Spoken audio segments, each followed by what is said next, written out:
Miqueas 6, versículos del 6 al 8.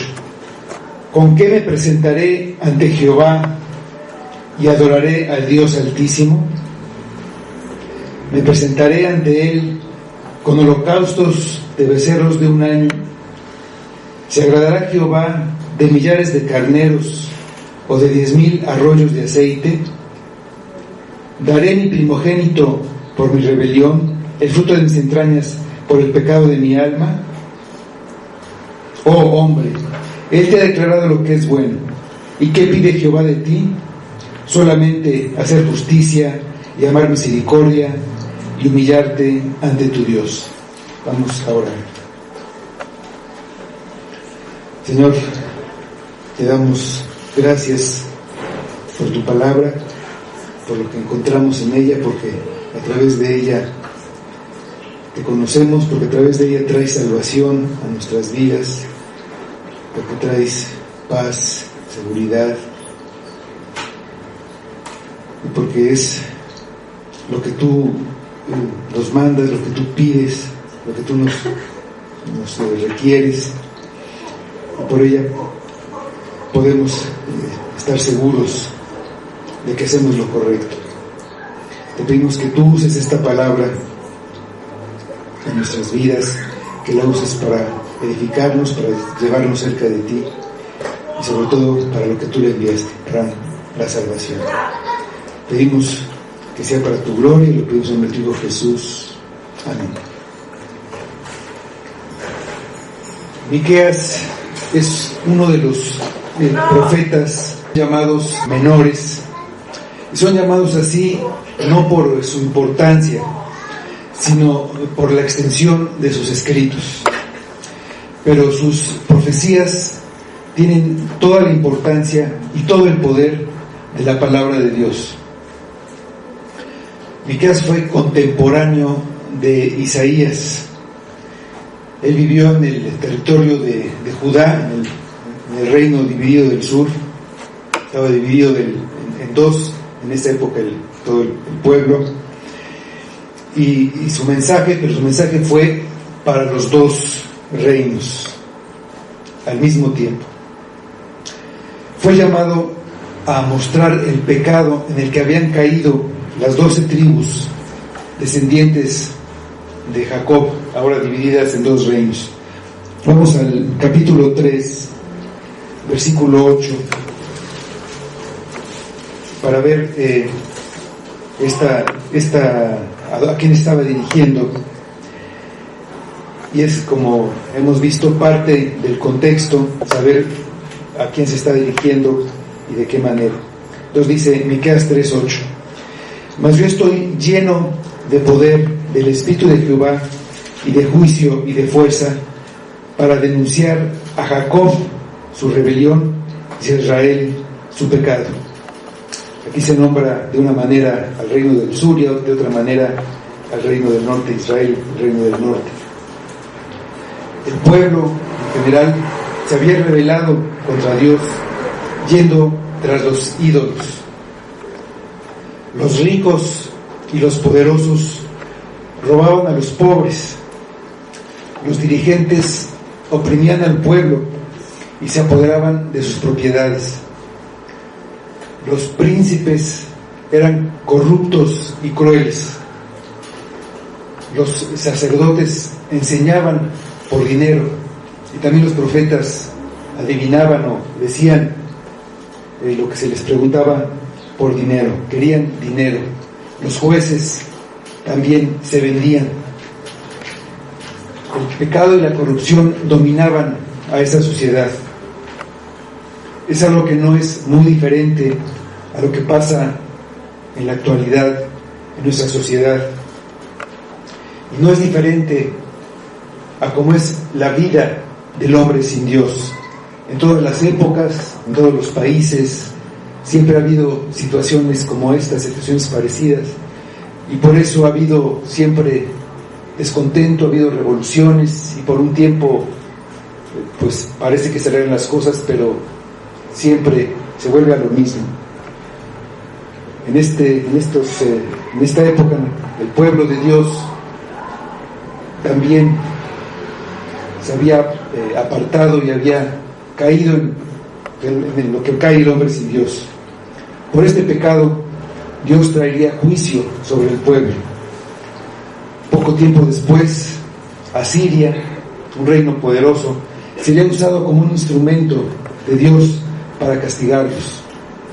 De hecho, el reino del norte fue conquistado y fue deportado, fue llevado a estos lugares a servir como esclavos, y el reino del sur fue invadido, y todas las riquezas, todo el oro del templo fue robado por ellos. Estos hechos los profetiza Miqueas, y aquí les presenta el reclamo del Dios por su comportamiento después de toda la gracia y la misericordia que había mostrado a su pueblo, y el cumplimiento de todas las promesas que les había hecho. Dios pone por testigo a los montes, haciendo una alusión a cuando ellos salieron de Egipto y pasaron por todo ese desierto. Y ahí entonces en Miqueas 6:3 les hacen un reclamo, hablando por Micaías. Dice Miqueas 6:3: pueblo mío, ¿qué te he hecho o en qué te he molestado? Responde contra mí. Con todo y la manera en que vivían, tenían sus ritos, sus sacrificios y sus fiestas. Llevaban su religión aparentemente cumpliendo con todo, pero era un cumplimiento hipócrita, un cumplimiento solamente exterior, un cumplimiento aparente. Ese cumplimiento de esa manera era falso y delante de Dios no tenía ningún valor, al contrario, era ofensivo para él. Miqueas les hace dos preguntas, de las que ellos creen saber la respuesta, de acuerdo a su religión. Pero la pregunta va más allá. Las preguntas son acerca de la verdadera religión, la religión interior, la religión del corazón, no de una religión externa, nada más de las cosas que se pueden ver. Por lo que la pregunta es para todos, es una pregunta para cada uno de nosotros. Dice el versículo 6: ¿con qué me presentaré ante Jehová y adoraré al Dios Altísimo? Dentro de la religión del pueblo israelita, los sacrificios de animales y las ofrendas de muchas cosas, de panes, de aceite, todo eso se presentaba para obtener el perdón de Dios. En realidad eran un símbolo del castigo en una víctima inocente, los sacrificios de los animales, un inocente pagando por los pecados cometidos del culpable. Era una imagen de lo que se haría de una manera real en la persona de Jesucristo.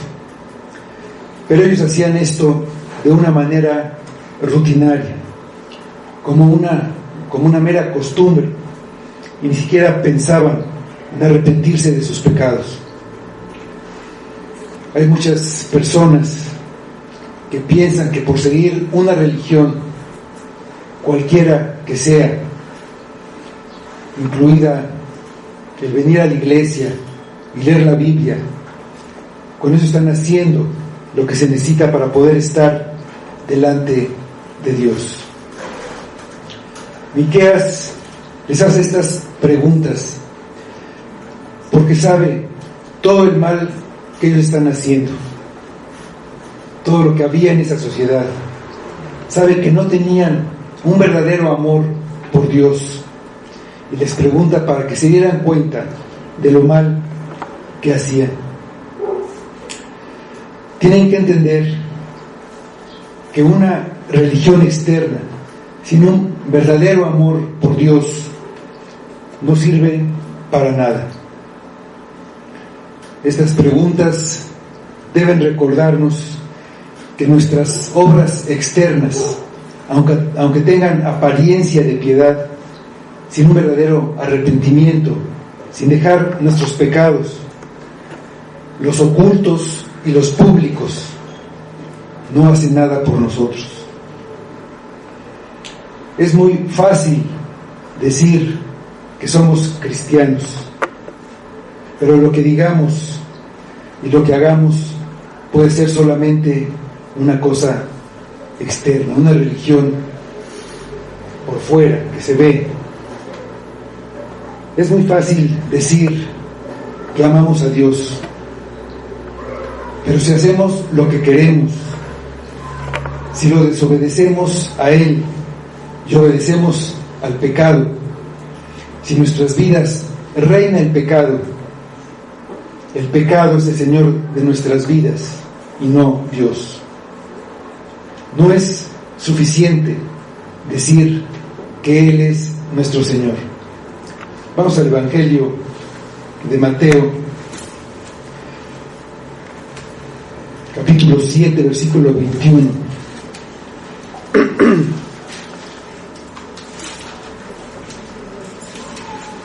En donde Jesús está hablando a los judíos, los que decían que eran el pueblo de Dios y por tradición y por raza decían que lo eran, y ellos se consideraban así. Y también es para los que hacían obras en su nombre, para los que se decían o se dicen cristianos. Dice Mateo 7:21: no todo el que me dice Señor, Señor, entrará en el reino de los cielos, sino el que hace la voluntad de mi Padre que está en los cielos. Nos estamos comportando como el pueblo de Israel, diciendo que somos cristianos, pero viviendo igual que todos los demás. Dice Mateo 15:8.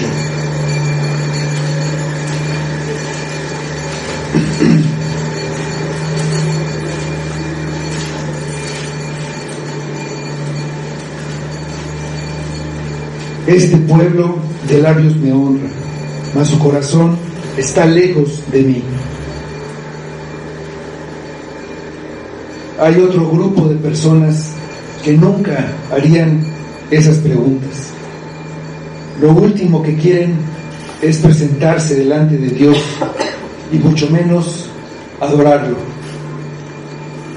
No les gusta pensar en Dios. Sus pensamientos son para otras cosas.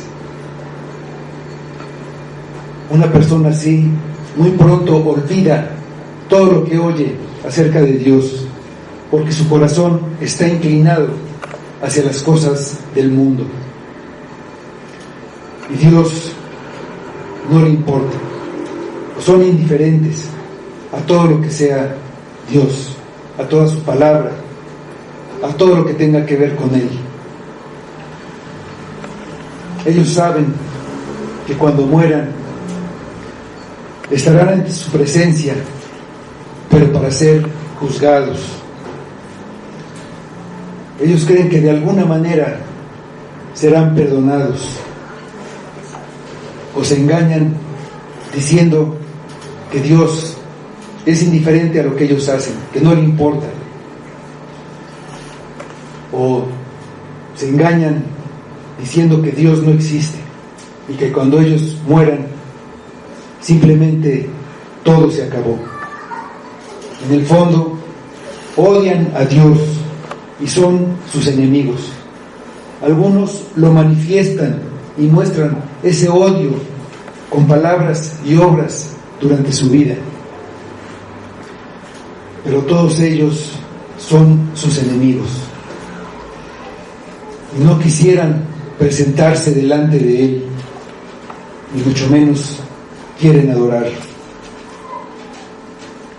Hay un tercer grupo de personas, las que preguntan con desesperación: ¿con qué me presentaré delante de Dios?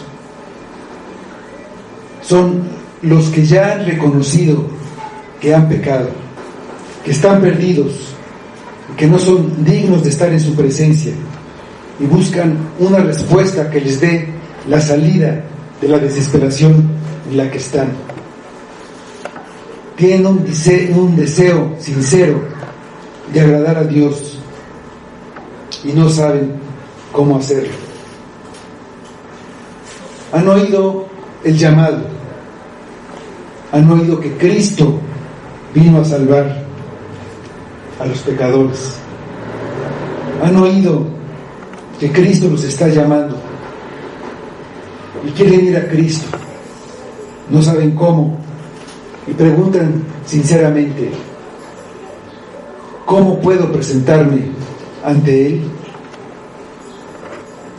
Quieren estar en su presencia y no solamente quieren ser perdonados, ellos quieren adorar a Dios. No quieren a Dios por lo que Dios da, por los dones de Dios. No quieren estar ahí por los favores, por lo que Él va a hacer por ellos, ni siquiera por el consuelo que hay en Dios. Claman a Dios para que puedan estar en su presencia, para que lo puedan adorar.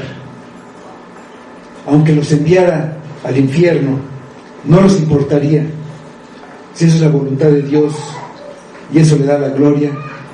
Eso es lo que ellos quieren. ¿En cuál de estos grupos estás tú? ¿Desde qué punto de vista vas a contestar las preguntas de Miqueas? ¿Piensas que te vas a acercar a Él trayendo tu religión? ¿Te interesa contestar las preguntas? ¿O Dios ya te despertó y has podido ver la miseria y la corrupción de tu alma? Sabes que el deseo de tu corazón es de continuo el mal y que cada miembro de tu cuerpo está al servicio del pecado, que has ofendido a Dios de todas las maneras posibles y también has pecado contra tus semejantes, contra tus hermanos, contra tus padres, contra tus hijos, contra tu esposo, contra tu esposa. A pesar de la paciencia y la misericordia con la que Dios te ha tratado. Y entonces tú preguntas como un clamor: ¿con qué me presentaré delante de Dios? Aunque los demás puedan ir ante su presencia, ¿cómo puedo ir yo si soy un vil pecador? Para llegar a este punto, cuando Dios despierta a un alma, primero le muestra un poco de su santidad y de su grandeza. Él es el creador del universo, el creador de todo lo que existe, el dueño de todo. Ni la hoja de un árbol se mueve sin su voluntad. Es el juez de toda la tierra y aborrece al pecador. Mientras no veas a Dios como es, no podrás entender que no puedes estar delante de Él. Vamos al libro del profeta Isaías, cuando él en una visión ve a Dios y él siente que va a morir, nada más de ver la gloria, la santidad de Dios.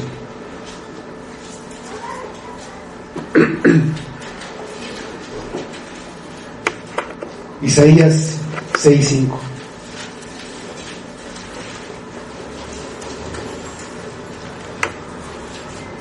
Entonces dije: ay de mí, que soy muerto, porque siendo hombre inmundo de labios y habitando en medio del pueblo que tiene labios inmundos, han visto mis ojos al Rey, Jehová de los ejércitos. Tal vez no sabrás qué es lo que debes hacer y la necesidad que tienes de presentarte delante de Él con algo que cubra tu pecado. Quizá no lo sepas hasta que seas arrastrado delante de Él el día del juicio. Clama a Dios para que Él te sea descubierto, para que lo puedas ver, para que conozcas al Dios que todavía no conoces. Voltea a tu alrededor y mira la grandeza de su creación. Pídele que lo puedas ver, que te sea mostrado un reflejo de lo que Él es, en lo que está escrito en su divina ley, que puedas conocerlo en el Evangelio a través de la obra de Cristo, que abra tus ojos y tus oídos, que te dé entendimiento para que preguntes desde el fondo de tu corazón: ¿con qué me presentaré delante de Dios para adorarlo? La pregunta no tiene sentido si no conoces al Dios verdadero, si nada más crees que lo conoces, pero no lo conoces de verdad. Vamos al libro de Job, capítulo 42, versículos 5 y 6.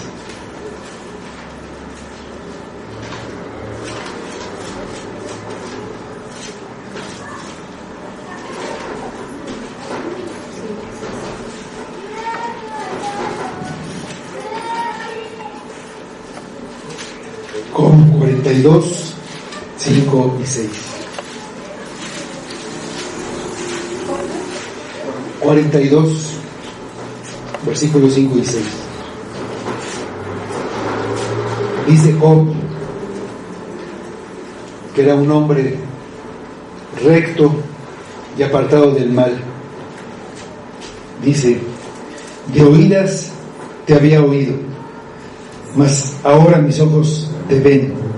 Por tanto me aborrezco y me arrepiento en polvo y ceniza. También nosotros podemos pensar y podemos decir que conocemos a Dios, pero no lo hemos visto con toda su santidad, con toda su gloria, con todo su poder, con todo lo que Él es. Los israelitas pensaban que lo conocían, pensaban que ellos eran el pueblo de Dios, y entonces, como ese pueblo, sabían lo que agradaba a Dios, anticipando lo que podían contestar a la primera pregunta: ¿con qué me presentaré? Miqueas ya sabía lo que respondería Israel. Diría que estaban cumpliendo con todo lo que la ley les pedía, con todos los deberes de la religión que estaban ahí escritos. Y les hace varias preguntas más, tomando la respuesta que darían según las demandas de la religión, y también hasta cosas que prohibía concretamente la ley. Me presentaré ante Él con holocaustos, con becerros de un año. ¿Se agradará Jehová de millares de carneros o de 10,000 arroyos de aceite? Daré mi primogénito por mi rebelión, el fruto de mis entrañas por el pecado de mi alma. Se podrían presentar trayendo los sacrificios de la religión, con miles de esos sacrificios, con miles de ofrendas. Podrían presentarse con lo mejor que tuvieran, con lo más valioso. Se podrían presentar trayendo sacrificios humanos, de sus propios hijos, como hacían los pueblos idólatras, a los que habían visto hacer ese sacrificio todo alrededor de donde ellos vivían. Eso era algo prohibido, que Dios detestaba. Vamos a Deuteronomio 12:31.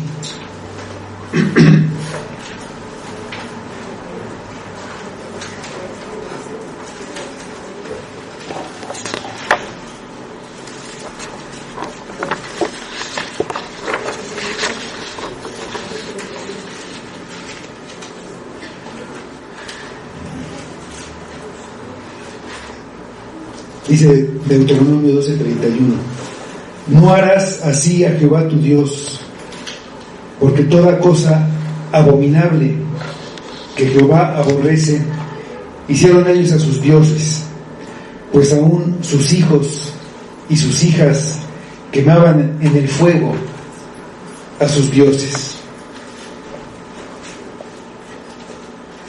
¿Con qué piensas que podrías presentarte tú? Trayendo tus obras religiosas. Podrías decir: soy una buena persona, por eso puedo estar delante de ti. Puedo estar delante de ti porque leo la Biblia todos los días, mínimo 20 capítulos, y además memorizo uno, y estudio libros de teología y leo autores cristianos. Hace muchos años que no voy al cine, no veo la televisión, no tomo alcohol, no falto a la iglesia, doy diezmo y ofrenda de todo lo que gano, y además doy muchas limosnas en la calle. Desde que nací estoy en la iglesia. Mis padres son cristianos y por eso soy cristiano. ¿No es suficiente? El hombre en su estado natural siempre quiere traer algo ante Dios para ser investido de justicia y quede por lo tanto justificado delante de Dios. Nada hay que pueda hacer el hombre, ni sufrir. Nada puede serle contado por justicia para que pueda presentarse delante de Dios. Lágrimas, oraciones, obligaciones religiosas, reformas, devociones, en todo eso que el hombre se esfuerza para parecer justo delante de Dios. Pero toda esa justicia, lo mejor que pueda hacer el hombre, sus obras de caridad, todo lo mejor que pueda delante de Dios, son como suciedad, son inmundicia. Vamos a Isaías 64:6.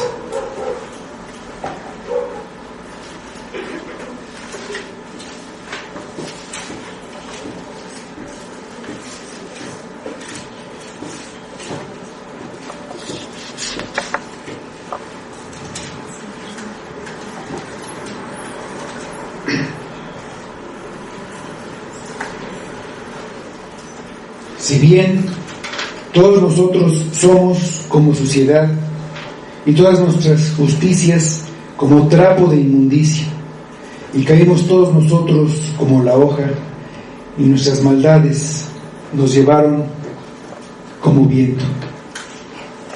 La razón es que el hombre está sumergido en la corrupción desde que nace.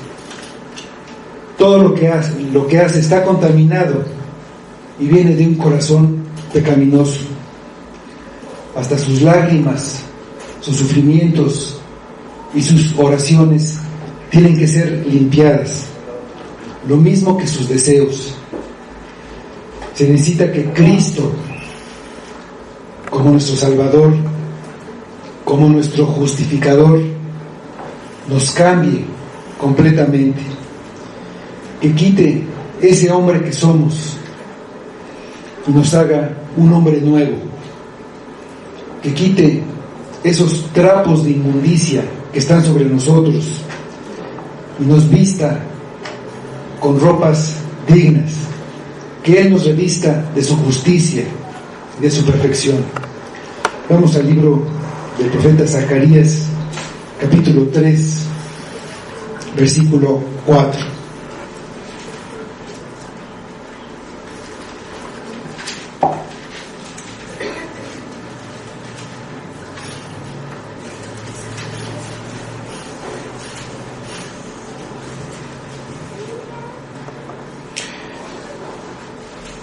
Y habló el ángel y mandó a los que estaban delante de él diciendo: quitadle esas vestiduras viles. Y a él le dijo: mira, que he quitado de ti tu pecado y te he hecho vestir de ropas de gala. Antes de ver lo que Dios pide al hombre y que no es nada de lo que puedes ofrecer, examínate.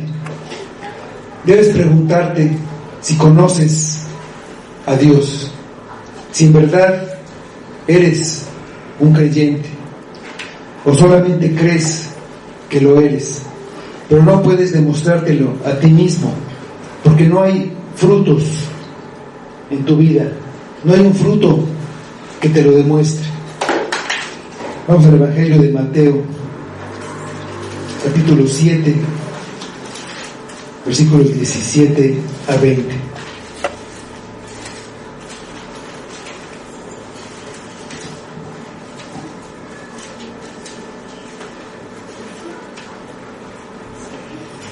Mateo 7, capítulo 7, versículos 17 a 20.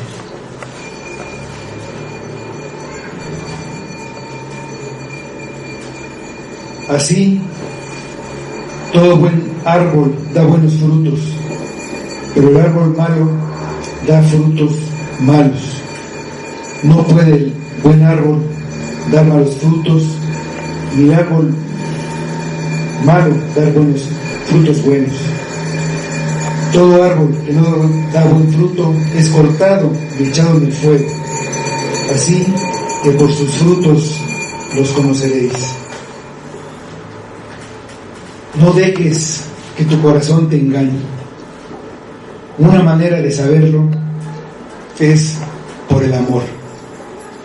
Jesús dijo que todos sabrían que somos sus discípulos, que se conocería que somos sus discípulos y que nos amamos los unos a los otros.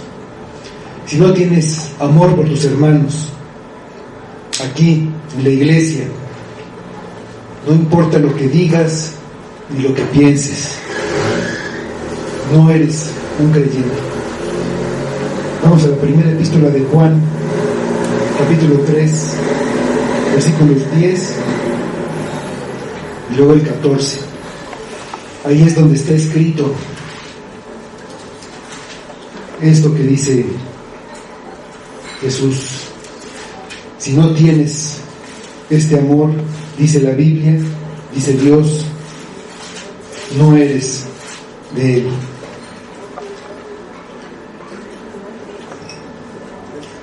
Primero de Juan 3:10. En esto se manifiestan los hijos de Dios y los hijos del diablo. Todo aquel que no hace justicia y que no ama a su hermano no es de Dios. El versículo 14. Nosotros sabemos que hemos pasado de muerte a vida, en que amamos a los hermanos. El que no ama a su hermano permanece en muerte. Esa es una de las maneras en que tú puedes examinarte y puedes ver, comprobar si eres o no eres de Dios. Otra manera es que veas tu relación con el pecado. Una nueva vida, una nueva relación con Cristo implica una nueva relación con el pecado. Si tú sigues haciendo lo que hacías antes, sigues viviendo igual que antes, no te engañes, no eres de Dios. Dice el apóstol Pablo: el que hurte, no hurte más. Alguien que hurtaba y lo sigue haciendo, no es de Dios. O el que miente y sigue mintiendo igual, o el que adultera, no se ha arrepentido, sigue siendo el mismo, sigue estando vestido de la misma corrupción que siempre. Si no hay una victoria sobre el pecado, un avance que vaya derrotando al pecado, no hay fruto. Eres un árbol malo. Si no eres de Cristo, ve a Cristo y arrepiéntete. Arrepiéntete de todos tus pecados. Arrepentirse es dejarlos, abandonarlos, darles la espalda y alejarse de ellos. Arrepiéntete y cree en Cristo. Él pagó por todos tus pecados en la cruz. Cree en Él y estarás delante de Dios. Vamos al Evangelio de Juan, capítulo 3, versículo 36.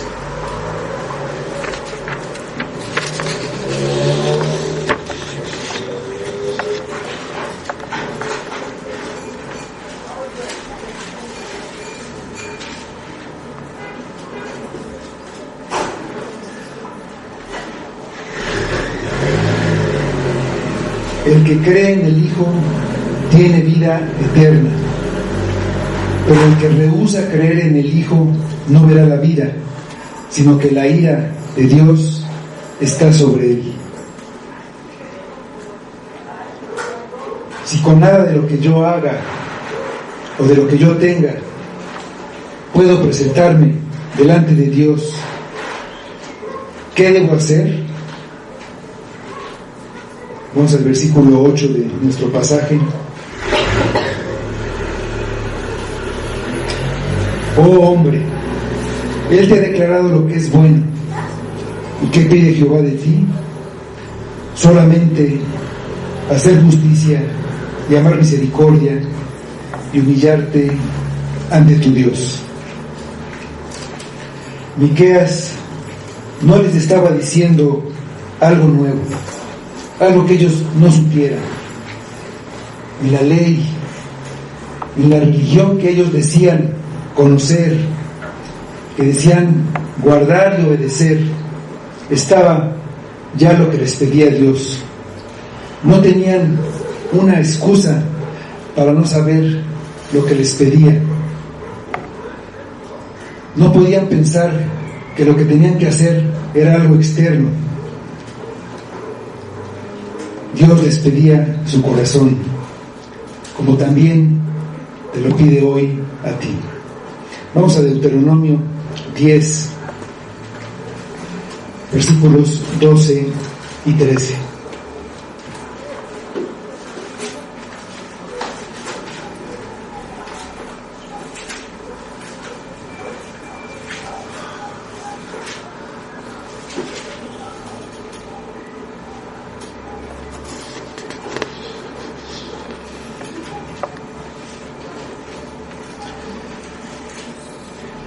Ahora, pues, Israel, ¿qué pide Jehová tu Dios de ti?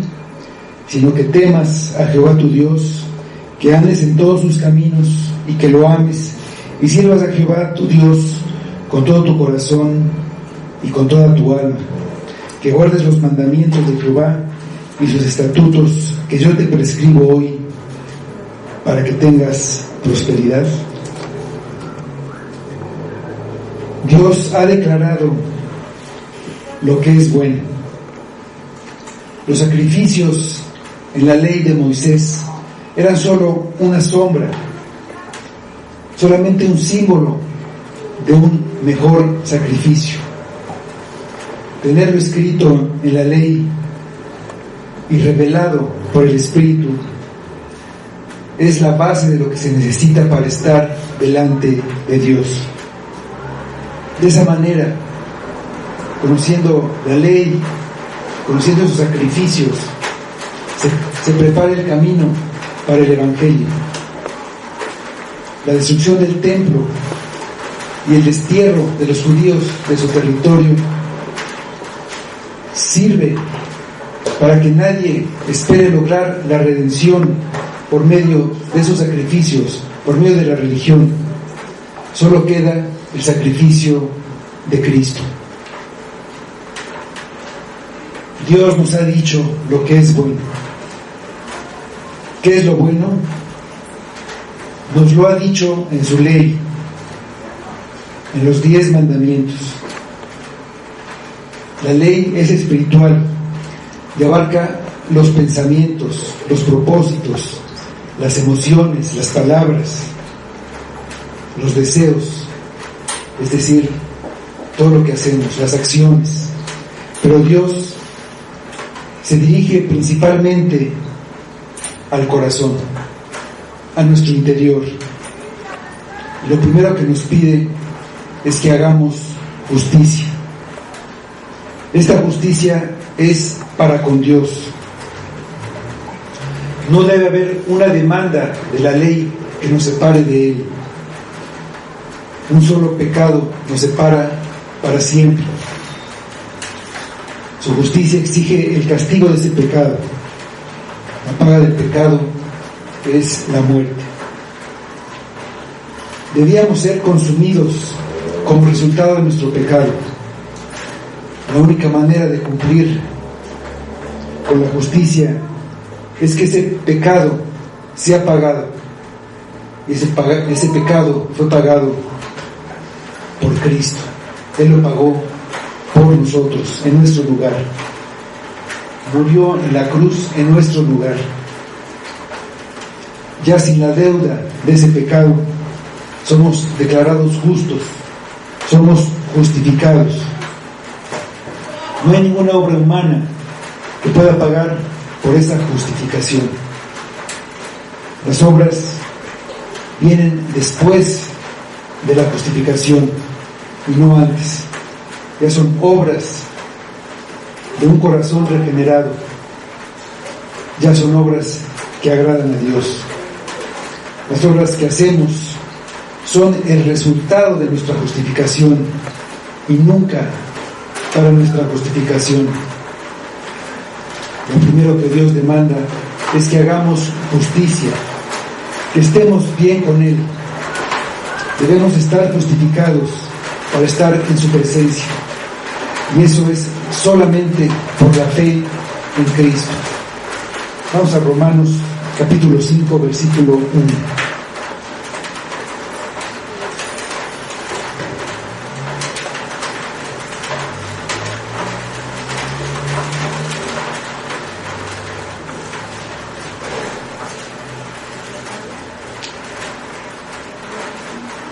Justificados pues por la fe, tenemos paz para con Dios por medio de nuestro Señor Jesucristo. Eso es hacer justicia. Después de hacer justicia, lo que Dios pide es amar misericordia. Amar misericordia, ser misericordiosos con los demás, como lo fue Dios con nosotros. Para poder entender qué es amar misericordia, primero vamos a definir qué es misericordia. Misericordia es lo que Dios no nos da. No nos da el castigo que merecemos. Nos da lo que no merecemos.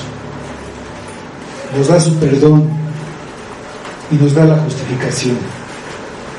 Eso es lo que es misericordia.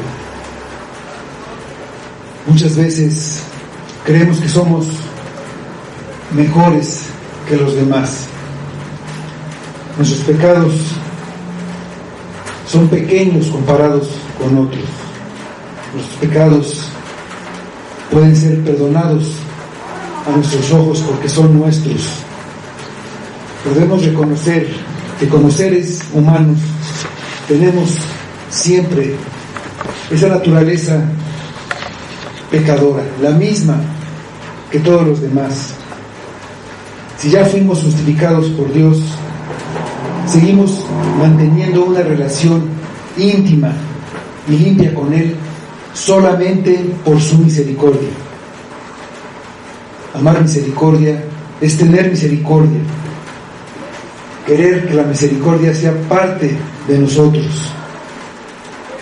es mirar a otras personas y al ver sus fallas no considerarlos como pecadores con los que ya no queremos relacionarnos, que son culpables y que queremos que se aparten, que se alejen de nosotros para que no nos contaminen. No debemos pensar que si ellos van al infierno es porque lo merecen, porque ellos se lo buscaron, porque no se arrepintieron. Amar misericordia es compadecernos de ellos y querer que no perezcan, que se salven. Amar misericordia es compartirles el Evangelio, ayudarlos como alguien nos ayudó a nosotros, como Cristo nos ayudó a nosotros. Alguien pudo haber hecho algo muy malo, pudo haberlo hecho contra nosotros o contra nuestra familia, pero nada de lo que pudo hacer nos hace tanto daño y nos ofende tanto comparado con lo que nosotros pecamos contra Dios. Nuestro pecado causó tanto daño que causó la muerte de su Hijo. Dios nos perdonó y nos dio una nueva oportunidad, una nueva vida, como una nueva página en blanco para comenzar de nuevo. Vamos a Lamentaciones,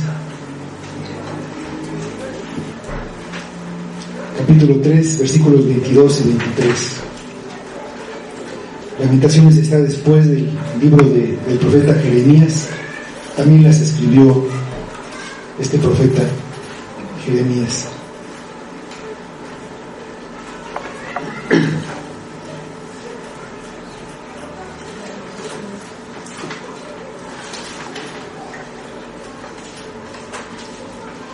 Dice Lamentaciones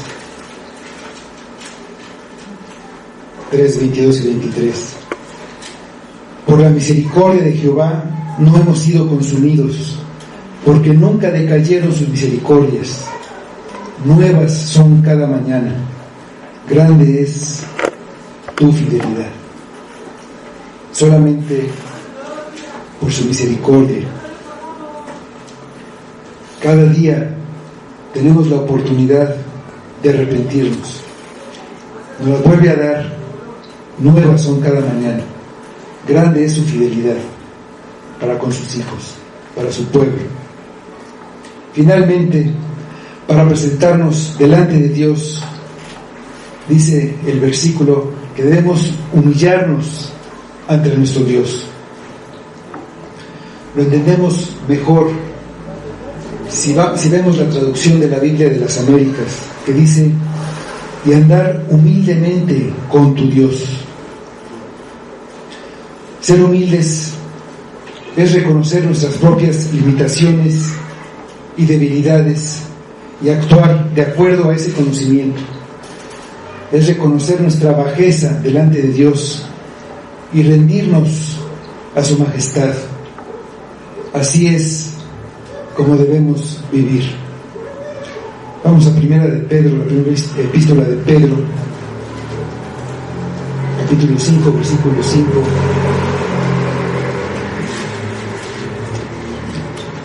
A ver cómo lo dice, cómo lo explica Pedro.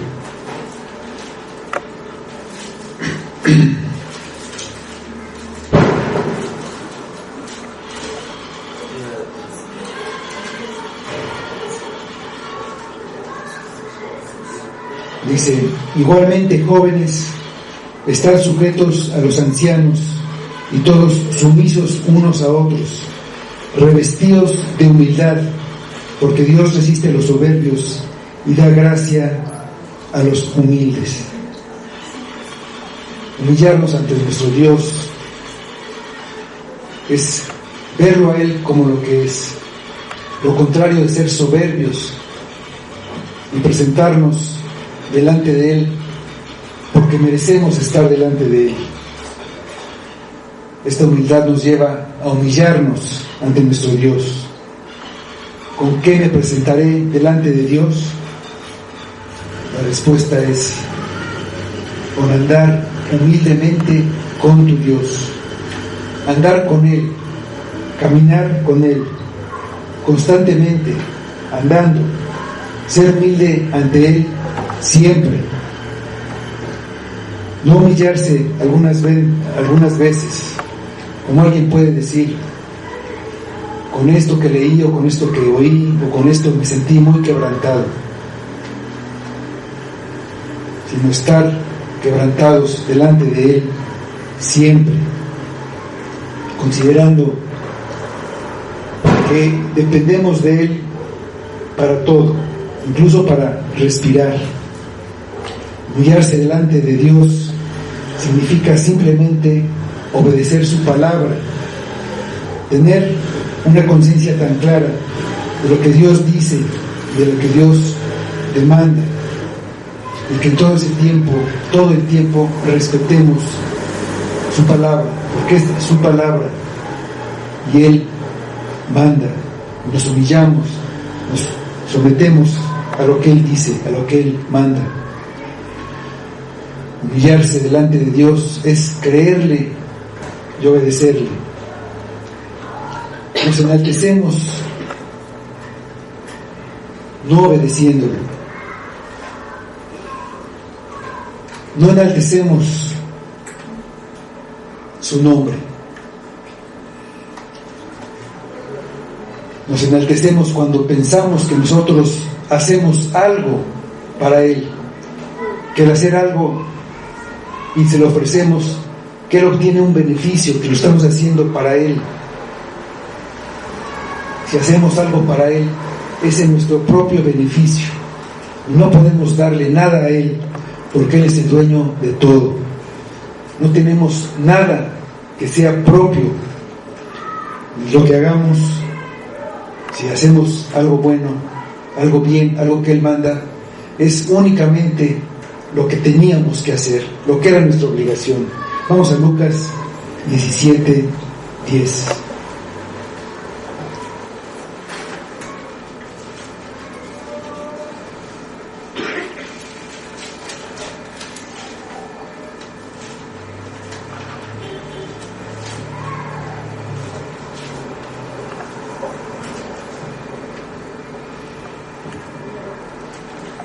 Dice Lucas 17:10: así también vosotros, cuando hayáis hecho todo lo que os ha sido ordenado, decid: siervos inútiles somos, pues lo que debíamos hacer, hicimos.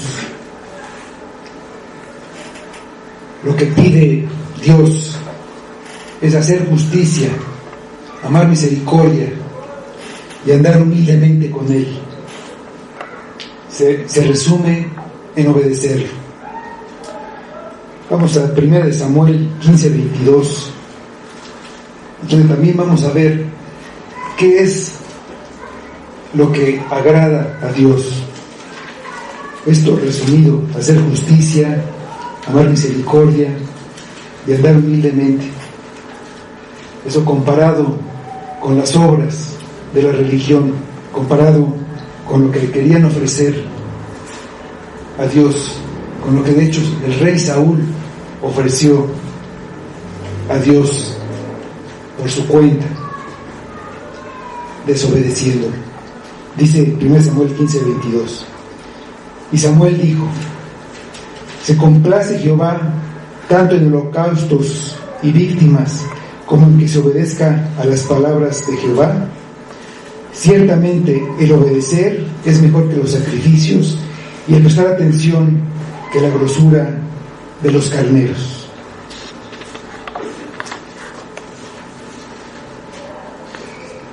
¿Con qué te vas a presentar delante de Dios?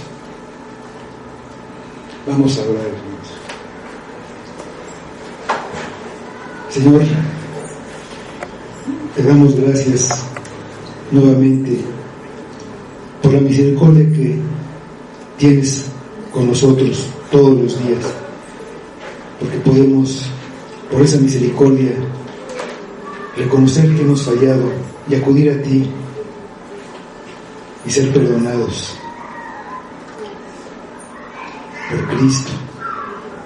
Muéstranos de ti, que te podamos ver, que te podamos conocer, que podamos ver tu santidad y así reconozcamos quiénes somos y qué necesitamos para presentarnos delante de ti, que podamos ver nuestra necesidad de Cristo y que nos podamos aferrar a Él para presentarnos con Él delante de ti.